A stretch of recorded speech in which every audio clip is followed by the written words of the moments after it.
very pleased to welcome our audience today on behalf of the Foundation of Laguna Woods Village. This is the fourth broadcast in a new series we're doing called Planning for the Unpredictable. The LA fires were a wake-up call for many of us. I know I personally was concerned that the fires could come to Laguna Woods Village at some point and that we needed to be prepared.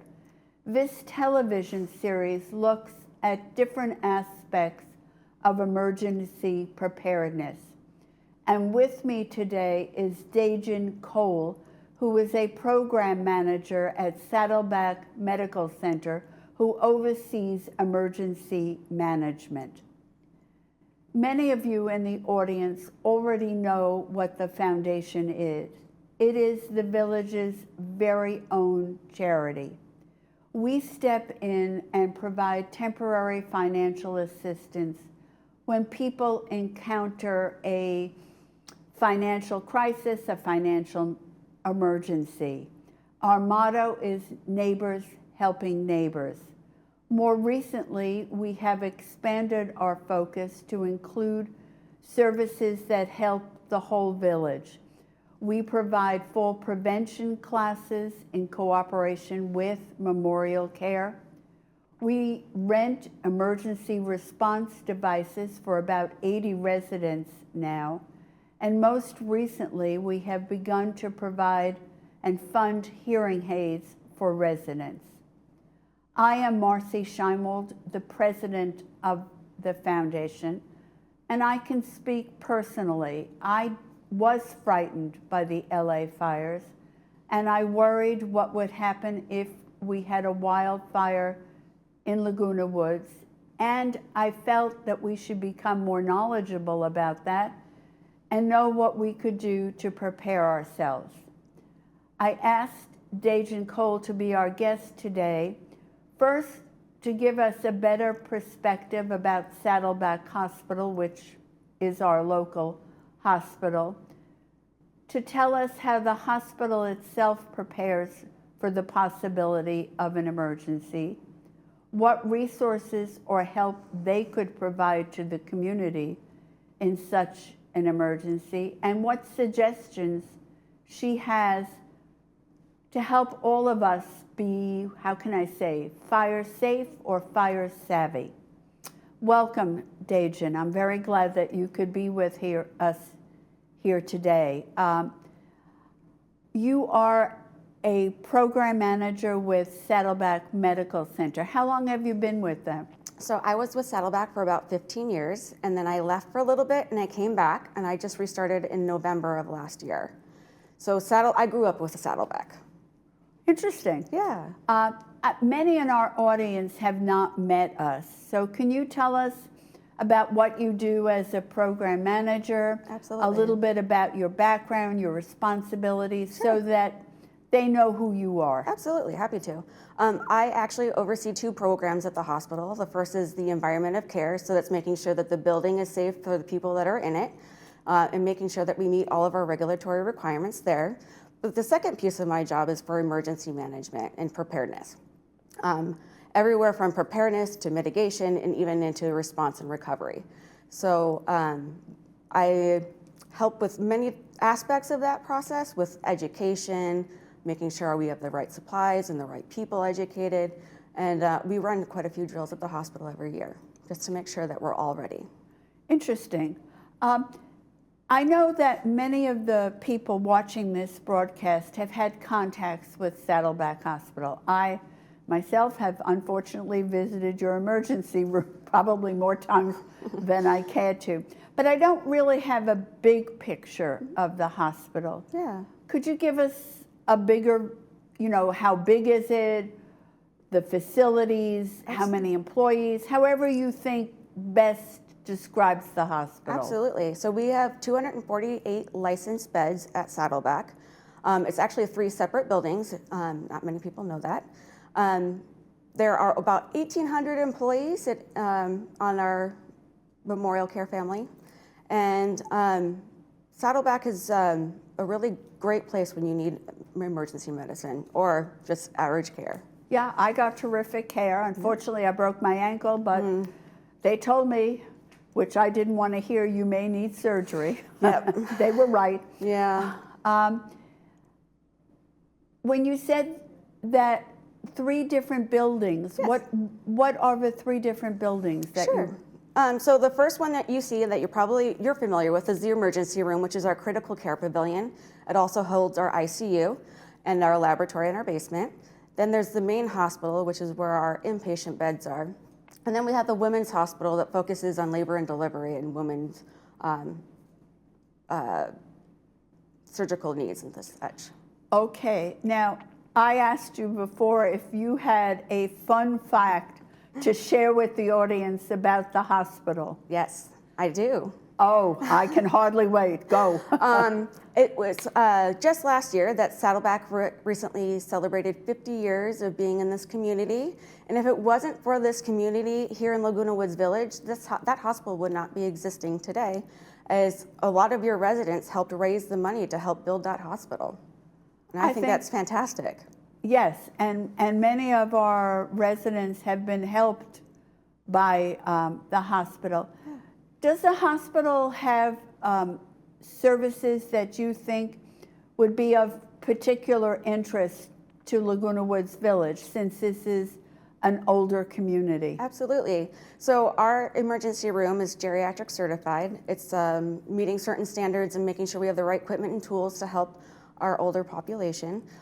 We also recently just opened up a 55-plus clinic right outside your front doors here, where there's 3 specialists that rotate throughout the months, and there's also primary care there as well. So they are really geared to helping your community strive for their health. And when you say right outside our gates, do you know where it's located for people who are not familiar? Yep, it's right here in El Toro and Moulton. It's right next to the Aldi and Dollar Tree. Okay, so it really is convenient. Very and I close. bet the village bus even stops there. I wouldn't be surprised if they did. Yes, I know they go to Aldi. Oh, well, there you go. Then you're good to go. Okay, now we've been talking about emergency preparedness. Have you ever personally been involved in an emergency such as a wildfire or an earthquake? I actually have. I live in Lake Elsinore, and last fall we had 2 fires that were right in our back door. One was a Macy fire, and that one was a little bit smaller and a little bit less invasive. But the one that was really scary last fall was the airport fire. When it came over that back of the hill and we were right on the border of an evacuation zone, that's when reality really sunk in for us. So, and then even at the hospital, I was heavily involved during the COVID-19 response when we were just trying to figure out how to take care of everybody, what we needed to do, protect our staff, protect our patients. And the work that I saw there when that whole emergency happened, the team really rallied and made our hospital far and above. Were you part of the team that came here to do the vaccinations? No, I am not a clinical nurse, so I'm not allowed to do that kind of stuff, but our teams are incredible. They were wonderful. Yeah. They were a tremendous service. We've been talking about when you were involved in this the airport fire. Yes. Was the local hospital involved to any extent? I'm not really entirely sure. I'm sure there were hospitals nearby that were ready and willing to accept patients if they needed to. Thankfully, there was very few minor injuries on our side of the fire. Okay. But I know from our experience at Saddleback, if there's a wildfire in our area, whether it be Saddleback Mountains or Laguna Beach, we are very much aware. We're watching what's going on so that we can prepare in case we have an influx of patients coming to our front door. Okay. We talked about emergency preparedness. Mm-hmm. Does the hospital itself prepare for the possibility of wildfire? Absolutely. How do they do that? So we focus on different responses, right? So we focus on our mass casualty response. We focus on our decontamination resources. We also just overall preparedness. We make sure that we have everything that we need medical supply wise, protective equipment, all of it. so that we have it ready in case our community needs us to respond. So that if we have an event like what happened in LA, what would be your role immediately? Immediately, I would be helping setting up the command center so that the team can come together for a plan and then execute that plan with them. Do you work with OC Fire and the Orange County Sheriff's Department? We do. We work closely with them. House 22 is a very close partner with Saddleback Hospital's emergency room, for sure. Yes. And we do have contacts with the Orange County Sheriff's Office, and our security manager is the primary contact there. Okay. In terms of emergency preparedness, other than gearing up to receive patients if there was an event, does the hospital do anything else with regard to preparing the community? You know, the hospital doesn't necessarily have a program that does that, but there's great resources already within your community that you can tap into to help with preparedness. There is it's called a CERT team. It's Community Emergency Response Team, and they are trained to help in emergency situations so that they can come out into the community and help you with medical needs or evacuation needs. They're trained to know how to exactly respond. Whose employees are they? They're actually volunteers. They're normally volunteers through whatever city has a CERT team. So like I know Irvine has a CERT team, Laguna Beach has a CERT team. There are a few others in the area as well. So we have to check to see if Laguna Woods has one. Yes. Okay.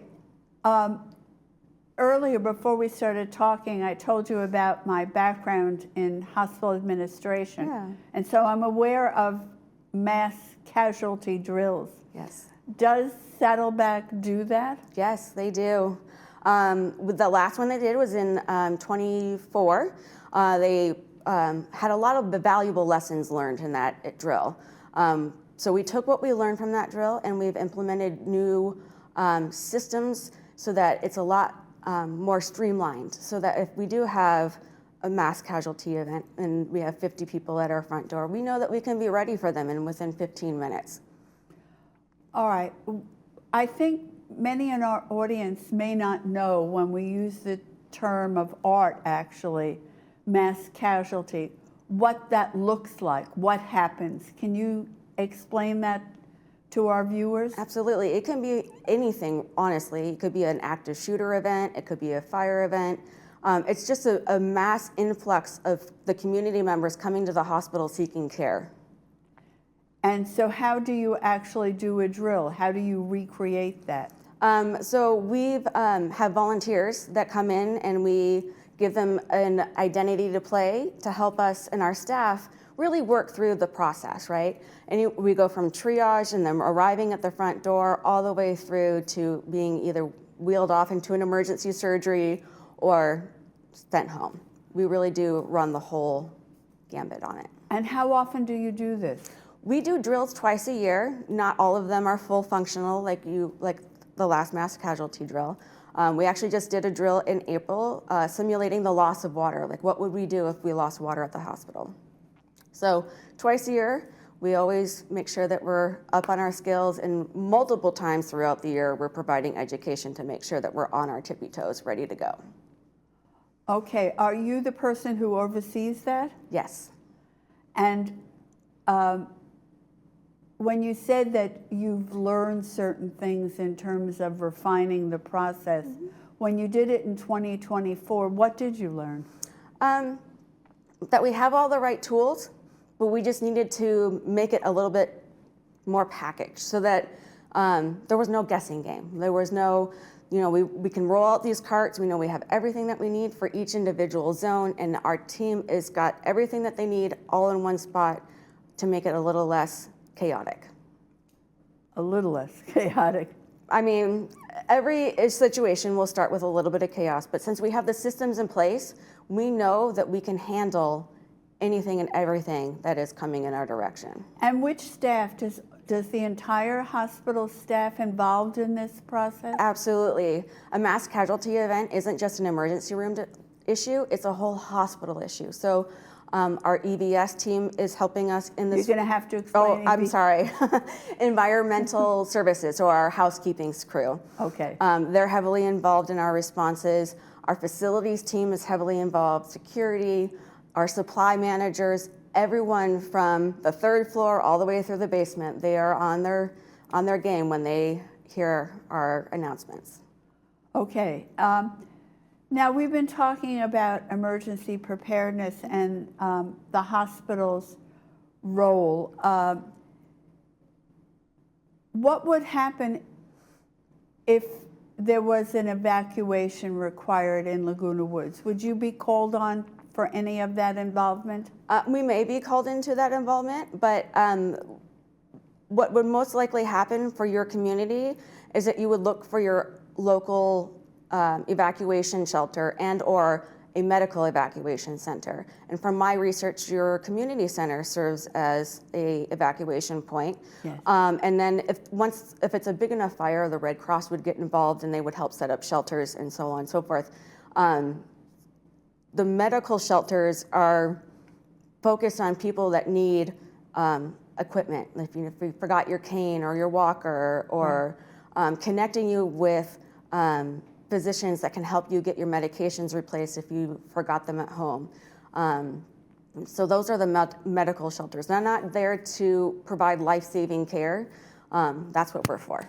Okay. Now, we've been talking about emergency preparedness, and that's clearly your area of expertise. Do you have recommendations that you would like to make for our viewers to make them, I guess, more fire savvy if such an event should ever happen here? Absolutely. Personal preparedness is a passion for me, not just for the hospital side, but also for myself. Like I said, that airport fire was a real eye-opening event. And I know that if an event happens, I'm not going to be able to stay home with my family. I'm going to be called in to help with the hospital. So I've had to set up tools within my family to set them up for success when I'm not there. And one of them I actually brought with me. It's our I Love You folder. And it contains all of the necessary and important documents that would be needed for our family. Birth certificates, passports, social security numbers, any legal document that we would need to have access to.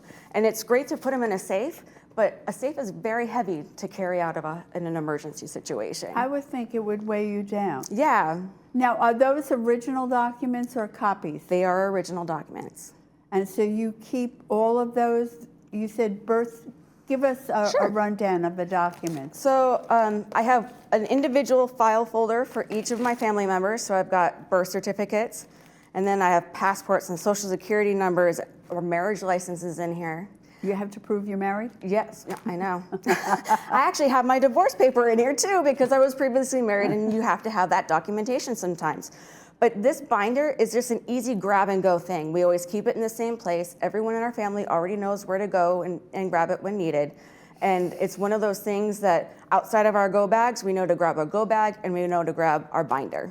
Because it also has like our bank accounts and things that you would need to have access to. Yes, that's interesting. Now you used the word go bag. Yes. Tell me, what is that? A go bag is your personal preparedness for yourself. It's a bag that you grab and go out of your house when you have to evacuate in a hurry. It should have about 3 days worth of clothes, at least 3 days of medication. If not, if you can grab your whole bottle and put them in before you leave, grab your bottles of medications. Any medical necessary device, so a CPAP machine or oxygen or whatever that may be, that it make sure that you either get it into that bag or it's near that bag, or you can grab it really quickly and go. You might not have a lot of time to know that you're going to be evacuated, so you really need to have this stuff kind of already preset. And if you have animals, that's a really important thing too. Like, make sure you have enough dog food or cat food or whatever for a few days to make sure that they can get fed just like you. Yeah, I guess they would need to eat as well. Yes, absolutely. And you're taking them with you. I absolutely would be. Anything else that you would suggest to our viewers? Go out and meet your neighbors. Really connect with your neighbors, know who and doesn't, who has a way to self-transport, who doesn't have a way, get their phone numbers, use them as a buddy system, right? We're so used to walking past our neighbors and not necessarily saying hello and getting to know them or know their name or their situation. It's helpful to know who's to your right, to your left, and in front of you in your house, right? You can lean on each other in the cases of emergency to find a way out together if need be. I think that would be very important advice, certainly here in Laguna Woods, Yeah. because we do have people who don't have independent transportation. Yeah. They don't have their own cars, and so a buddy system would really work. Is there anything else that you would suggest, Dagian? I would say never think that it couldn't happen to you. We get so comfortable thinking that nothing bad could ever happen to us. I'd rather be over-prepared and never have to use any of the tools that I created than wish that I had been prepared for an event. I think that's very sound advice. Pollyanna doesn't always work during a wildfire. No, it doesn't. Now, is there anything that you would add in terms of the hospital's preparations or personal preparations that our viewers should be aware of? I'm going through my head thinking, personal preparedness. If you have to shelter a place in home, you want to make sure that you have enough food and water for yourself, bottled water. You know, the bottles themselves don't expire. The water inside the bottle doesn't expire, but the bottle itself does expire. So making sure that you have enough water on hand to last you 72 hours and making sure that those dates on those bottles are within the right range, right? Same for food. A lot of people think about like dehydrated food, but you know, you're gonna need water to potentially rehydrate the food. And, you know, there's canned goods and all those kinds of things. You just need to know that you have the right stuff at home to keep you safe and you don't have to go out into the world. All right, I think you raised an important point. We talk about go bags, but what you're telling us now is about shelter in place. And what can you, what guidance or suggestions other than what you just did can you provide to our audience about sheltering in place? Because I would think that would not be a wildfire situation, it might be an earthquake situation. Well, it could be both, honestly. If the fire's nearby and you're getting a lot of smoke, you're gonna wanna make sure that you close all your windows and doors to really block all of that out for you. And then when you are sheltering in place, you also, you know, make sure your doors are locked, make sure that you have a way to communicate with the outside world, whether it be a radio, a phone, in case communication goes down, right? I have a little battery operated radio that if I need to, I know that I can get news information from my radio that's in my garage, ready for in case of emergency. Okay, I had a guest at our last interview who was concerned about people's cell phones dying. I could see that's a very real possibility. They sell battery backup options that are under $20. You plug them in, you can save that battery backup for an unfortunate rainy day, so to speak. There's also great tools out there like solar powered chargers, so you can put it out in the sun and charge your phone that way. He suggested making sure that you wrote down the key phone numbers on a piece of paper and putting it in your go bag, so if your phone died, you always had that. Absolutely. We've gotten so used to relying on phones that we forget to remember the phone numbers unless it's someone that we call every day. I don't know my daughter's phone. If you ask me, I can't. I press a button. I know my brother, my mom, and my husband. Those are the big ones that I need to really know. All right. Do you have any general safety suggestions for our viewers other than what you've just provided? I just think be aware of your surroundings and what's going on in your community. There's an app that I forgot to mention to you that I find really helpful, especially for wildfires. It's called Watch Duty. And that app will help you track what's going on with that fire, how big it is, where the evacuation zones are, where the standby evacuation zones are. It really is a great tool to help you kind of keep in the loop a lot faster than watching the Channel 5 news. Okay, now that we're at the end of our discussion, what would you like the audience to remember most from what you discussed or from your suggestions? That Saddleback is here to help our community, whether it's a broken ankle or if it's emergency life-saving surgery. We are here to help our community, and I think that the greatest thing that you can do for yourself is to be prepared at home, with your go bags, your shelter-in-place tools, just really thinking about what you would need to survive a situation for at least 3 days. Okay, thank you very much. You're welcome. For joining us today and discussing this actually can be life-saving subject with our viewers. Absolutely. Thank you for having me. I appreciate it.